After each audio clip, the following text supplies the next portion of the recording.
The Super Channel Heart and Home After Show with special guests Kevin McGarry, Erin Krakow, Andrea Brooks, Sarah Mabberley, and now the host of the Super Channel Heart and Home After Show, Elliott Wallach. Hi, everyone. Welcome to the Super Channel Heart and Home After Show for Calls the Heart Season 12. Now, if you just stumbled on this and don't know what I'm talking about, you heard right. 12 seasons of the most family-friendly program on television today. If you haven't seen Calls the Heart, you've got more than 140 episodes waiting for you. And I think I speak for a lot of the audience. We envy you. But we're all experiencing Season 12 for the very first time, and I'm so excited you guys joined us today as we meet every week to talk to the actors and crew working so hard to bring Hope Valley right to your living room. And Tiffany's on the set right now talking with the actors about the first episode of Season 12. Let's take a look. Kevin, thanks for joining me. Episode 1. Happy to be here. We're kicking off the season. It's not like you're going to keep me here the whole time, right? This is just a quick one episode, and then that's it. You're never going to see me again. I'm going to be able to walk out the door at the end. Sure. Yeah, great. Of course. Just one episode. That's just what one. I agreed. Just one. Yeah. Mm-hmm. No more. Yep. Okay. Yeah.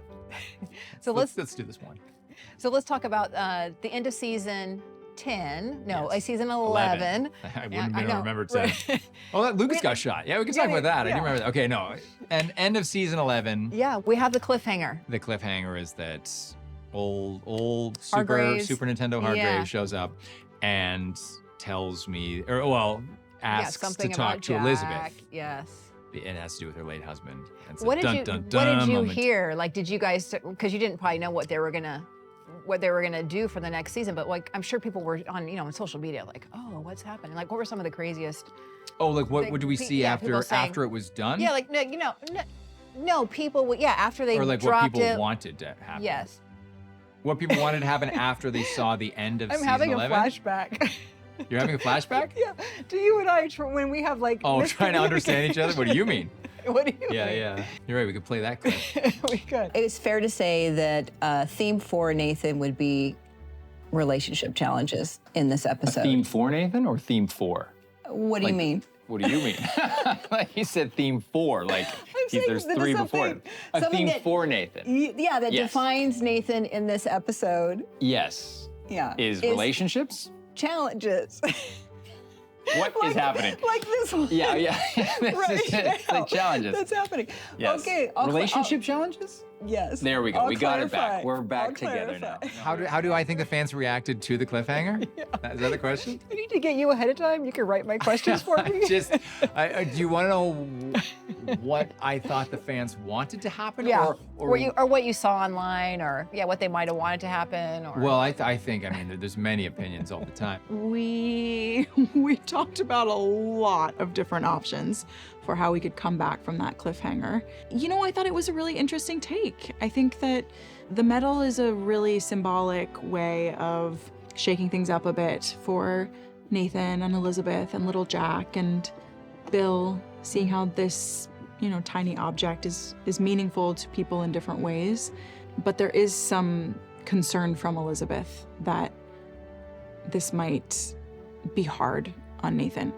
And really, Nathan's concern is more about his relationship to Jack's demise. Is that going to be a painful thing to have to explain to little Jack someday? It's just one day that little boy's gonna grow up. And he's gonna wonder why his father died. And I think the closer we get now, the angrier he's gonna be when he gets older. I think the response is that there's really no point in worrying about that now. And we all know how we feel about it, so let's just enjoy our lives together. And little Jack is lucky to have a man like Nathan in his life. Nathan ends up really honoring Jack's memory by making this little shadow box for the medal. He wants to embrace keeping Jack's memory alive, which is so respectful and meaningful, I think, both to Elizabeth and little Jack. And the medal continues on into the school with little Jack. It does. How do you feel about little Jack starting school this year? It's so sweet. It's so nice to have Highland in the classroom. And Really nice to see this new chapter for Elizabeth and little Jack.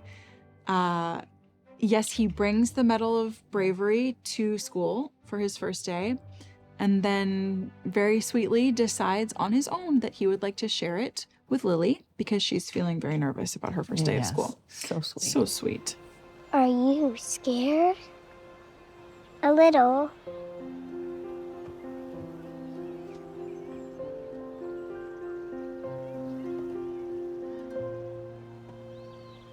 Here, this helps me feel brave. It's from my dad. He was very brave. Wow. How has that been working with Chloe as little Lily? Yes, Chloe is phenomenal. She is just such a joy. She's such a brilliant addition to our cast. And I love this storyline for so many reasons, but I think it's something that Faith has earned after years of turbulence with her love life and working so hard to become the medical professional that she is. I just think that this was the storyline we didn't necessarily see coming, but as soon as it happened, it was like, oh, this makes so much sense. And she's a phenomenal actress. She's so professional. She's so good at hitting her mark, finding her light, listening to direction.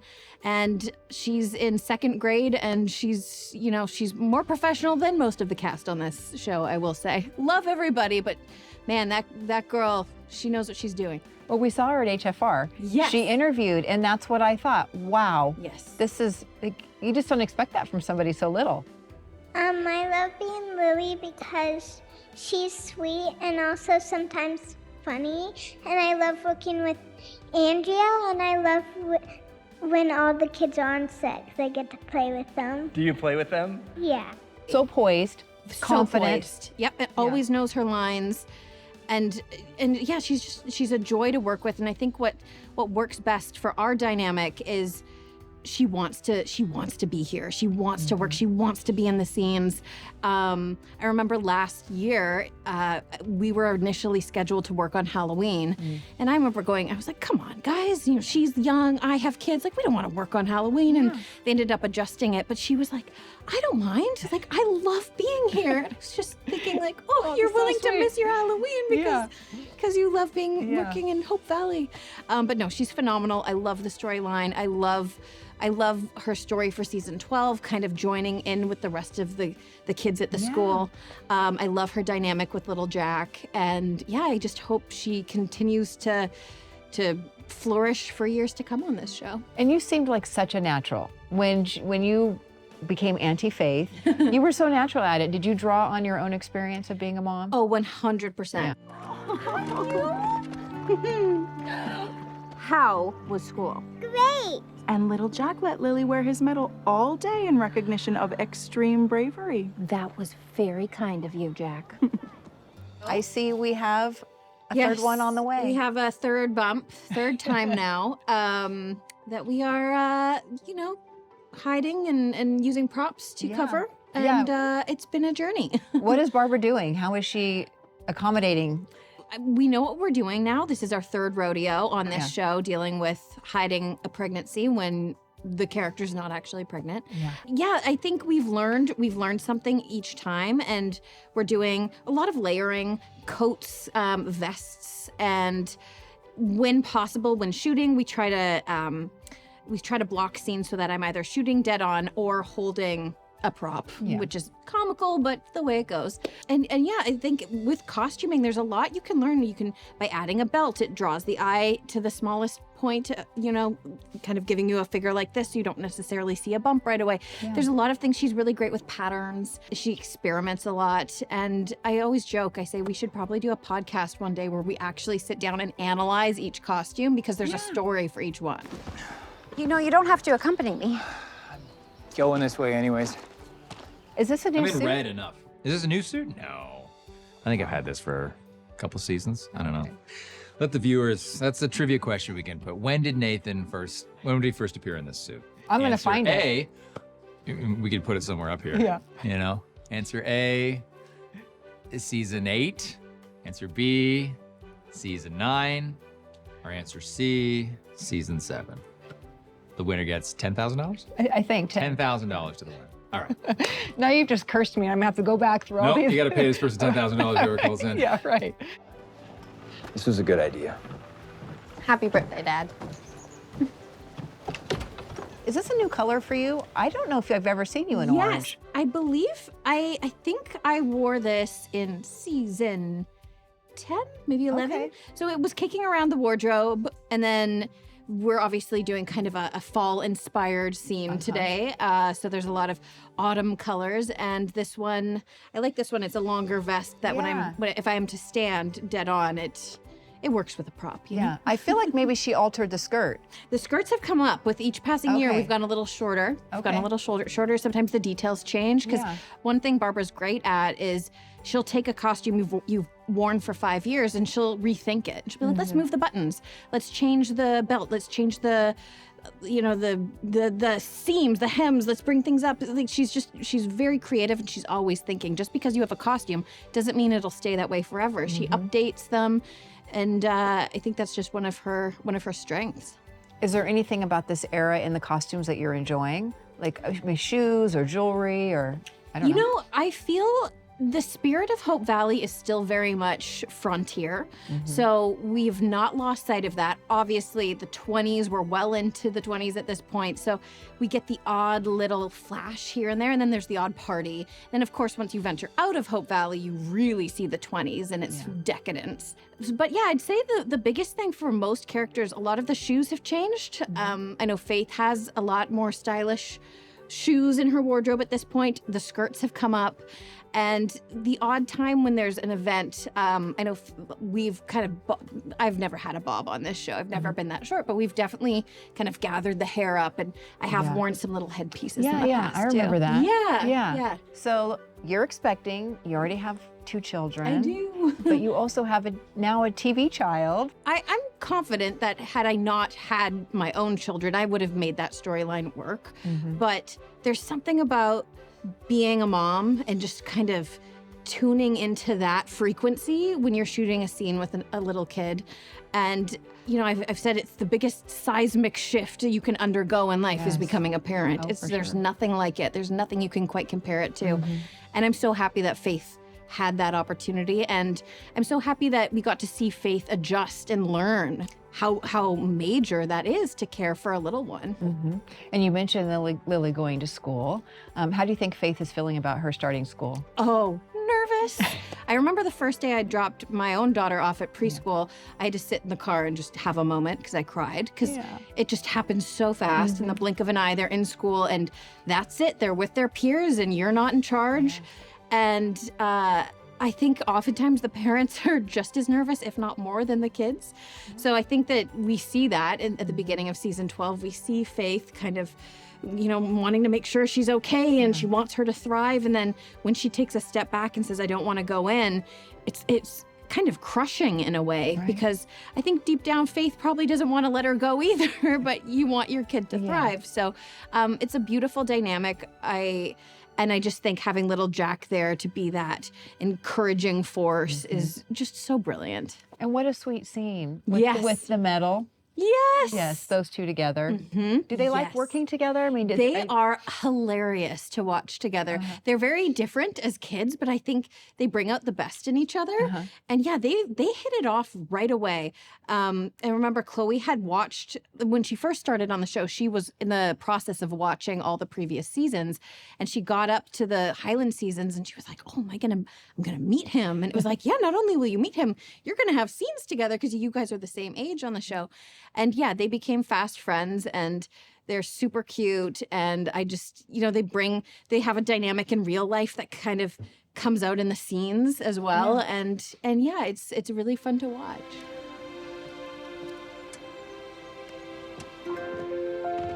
Bye, Auntie Faye. Bye. How is it working with Highland? I mean, does he get confused? Does he ever call you Mama? He keeps it separate. I mean, he might call me Mama Erin, but if it's Mama, it's just Mama during the scene and on set. He's great. He's so silly and fun, but this season especially, he's focused in a way that feels like he's growing up a bit. You know, he's getting a bit more responsibility. He has more lines to say, and he delivers. And he's not just, saying his lines, he's really performing. He's acting through these stories, and that's exciting to see his growth in that way. Any fun storylines for him this year? Or poignant storylines? Yes. Okay. I don't want to spoil anything, but yes. Yeah, but that's great. I mean, more time for you to interact with him. And as the kids get older, they can do a little more, right? Yes, it's true. A little He's more, like you said. capable.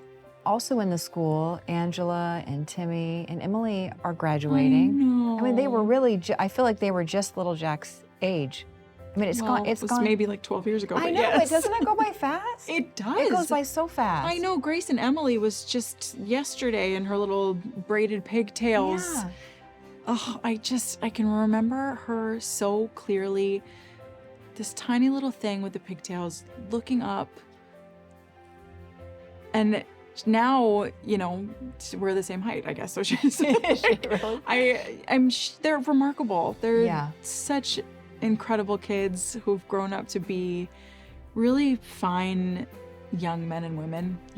They're good people, and I'm just so proud of them in life and on set.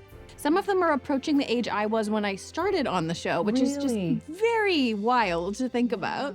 Because they still sort of dress them in a way that they seem younger. Yes. And you see them outside in the real world, and of course you can tell they're young adults. Yep.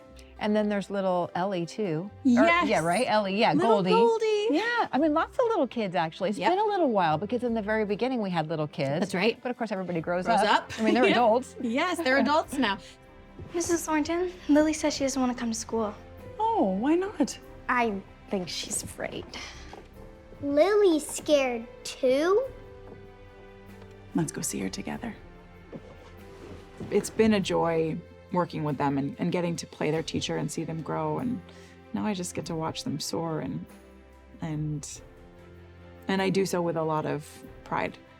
Are we going to get to see some of their storyline play out? I mean, it feels like they're setting something up with these kids that we're going to learn a little bit more about their journey. We do. Okay. Yeah, we do. We get to feature them and learn more about their feelings at this stage of their lives, and they really rise to the occasion. Yeah. Well, I'm excited to see it. Thanks for taking the time to sit down with me. Of course, my pleasure. Hopefully we'll be able to do it again. Great. And congratulations to Andrea. She delivered that little baby boy, Angus Brooks, born just this last November. Congratulations to Angus. You now belong to one amazing family, an amazing mom. You have bragging rights for life. I owe you one very gentle high five. And speaking of high fives, I think we all owe one to our next guest. Did you see that train at the end of the episode? Was that not the coolest? The incredibly talented Sarah Mabberley. She's here to talk about some of the miracles she worked out this season, starting with that incredible scene on the train. Let's take a look. Sarah, thanks for joining me. Thanks for having me. This season has been a season of new sets. One I am particularly interested in hearing about is the train car. How did you do that? That was, when I heard about that, I was like, okay, all right, let's do this. There's trains in the Lower Manningham. We can go to them, but let's build one. And I was excited to do it, but it was definitely a lofty task. We built it in the saloon, and it was a full 24 feet long. And then we had a 3-foot wide hallway, and then a 7x7 train car.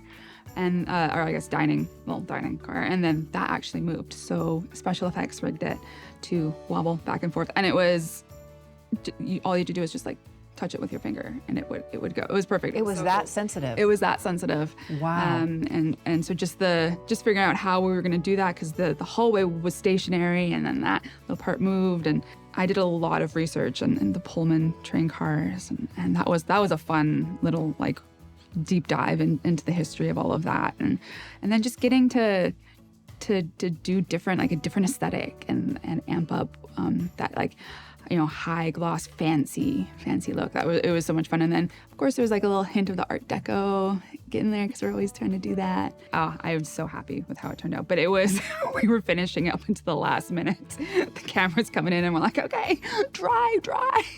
It was a tight run, but we made it, and it looked so cool. And it did look cool. Your work is always beautiful. How long did it take you to put it together? Oh my I'm sure it wasn't long enough. No. Right? It's never long enough. No. It was in our block one. So we had the month of prep before we got to camera. So there was a lot of drafting, a lot of logistics and how it was going to work. And then it took us 3 weeks to really bring it all together. We had special effects had to come in and rig the cage and the tilting mechanism, and then construction came in to build, and and then paint comes in, and then set tech gets to do their final touch, and then lighting comes. So yeah, it was a 3-week, wow, if not more, 3-week build at least. Yeah. And then the actors have to be able to walk onto it, and it has to be steady enough, right? Because it's moving. Yeah, we did have a couple of entrances.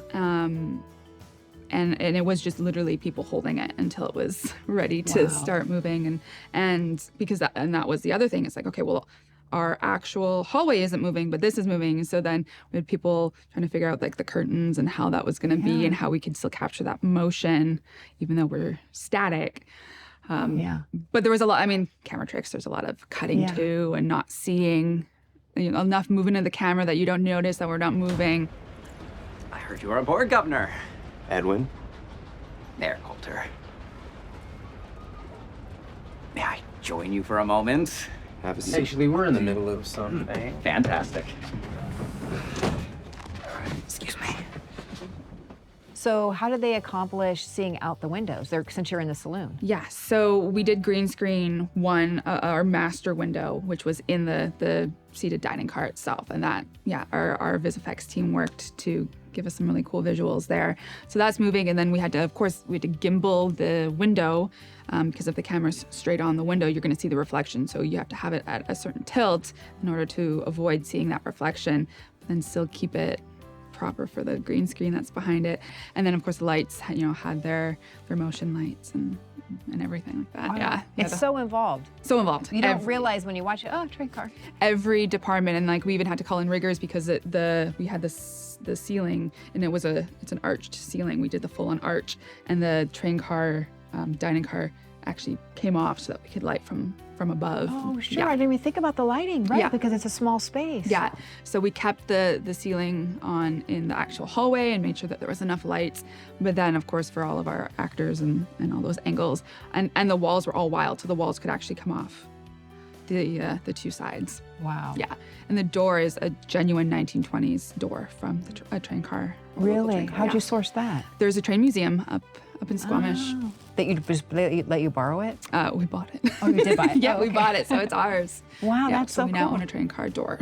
Wow. Okay. Well, now they need to do another scene in a train. I know. We kept the train, so we'll see. Good. We'll see. Well, there's a lot of train things that happen, right? They go to and from a lot. So I think it could be the train depot. Yes. This train station. It opens up a whole new world, right? It opens up a lot of places where the characters can travel, which is fun. It's fun to get out of Hope Valley for a little bit. Yeah. We've been here for 12 years, and we've seen it, and we're seeing it grow. But it's fun to see what's on the other side. Yeah. Well, that brings me to my next question. We see this new edition of the comic books. Mm-hmm. Is this them? Finally. Let's get them unpacked, fellas.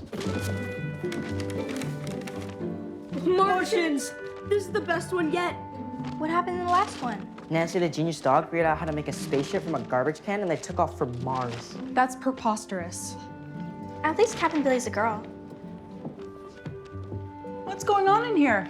It's the latest Captain Billy. If you ask me, those rags are a colossal waste of time and money. Well, speaking of which, they're a nickel apiece.